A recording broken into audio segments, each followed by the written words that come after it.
আসসালামু আলাইকুম ওয়া রাহমাতুল্লাহি ওয়া বারাকাতুহু। সবাই আশা করে ভালো আছেন। আলহামদুলিল্লাহ আমিও ভালো আছি। আজকে আপনাদের সামনে একটা গুরুত্বপূর্ণ বিষয় নিয়ে উপস্থিত হয়েছি। আপনারা সবাই হয়তো ইতিমধ্যে জেনেছেন, শুনেছেন। আহলে সুন্নাত ওয়াল জামাতের একটি ইমানি সংগঠন দাওয়াত ইসলামী প্রতি বছরের ন্যায় এবছরও আলহামদুলিল্লাহ ঢাকা এশিয়ান সিটিতে বৃহৎ একটা ইজতেমার আয়োজন করেছে। প্রতি বছরের নিয়ে এবছর ইনশাল্লাহ ইজতেমা অনুষ্ঠিত হইতে যাচ্ছে 19, 20, 21 ডিসেম্বর মাসের এই 3টি দিন।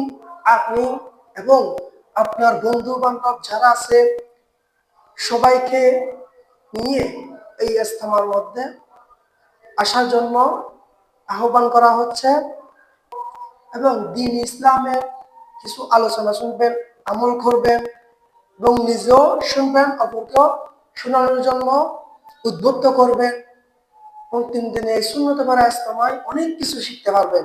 আলহামদুলিল্লাহ সবাই নিজ নিজ দায়িত্বে আপনারা সবাই এই ইজতেমার মধ্যে উপস্থিত হওয়ার জন্য বিনীতভাবে অনুরোধ করা হলো। আসসালামু আলাইকুম।